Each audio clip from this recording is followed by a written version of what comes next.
ኪዳነ ምህረት ኢየሱስ እንጂ ማርያም አይደለች።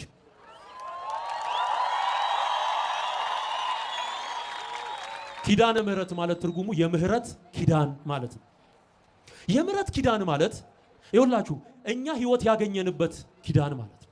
እኛ ምህረት ያገኘንበት የእግዚአብሔር አብ ፍቅር ማለት እሱ የተገለጠው በክርስቶስ ነው። አሁን አንድ እግዚአብሔር አለና በእግዚአብሔርና በሰው መካከል አንድ አለ። እርሱም ሰው የሆነ ነፍሱንም ስለ ሁሉ አሳልፎ የሰጠ ማን ነው? ኢየሱስ። አሁን እግዚአብሔር ወደ ታች ሲያይ ወደ ሰው ልጆች ሲያይ በመሃል ሆኖ የሚያየው ማንን ነው? ኢየሱስን። እኛ ወደ ላይ ስናይ የምናየው ማንን ነው? ኢየሱስን ነው። መሃል ያለው የምህረት ኪዳን የደሙን ኪዳን ይዞ የቆመው ማን ነው? ኢየሱስ። ወደ ሰማይቷ መቅደስ ደሙን ይዞ የገባው ሊቀ ካህን ማን ነው? ከአብ ጋር ያስታረቀን ማን ነው? ምህረት እንድንቀበል ያደረገን ማን ነው? ስለዚህ ኪዳነ ምህረት ማን ነው? በሴት አንቀጽ የምትጠራ ኪዳነ ምህረት የምትባል ሴት በመጽሐፍ ቅዱስ ውስጥ የለችም።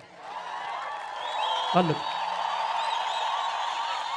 የለም የለም። የሌለውን መጽሐፍ ቅዱስ ላይ የሌለውን የለም ነው የምንለው። ክብር ለጌታ ይሁን። ሌላው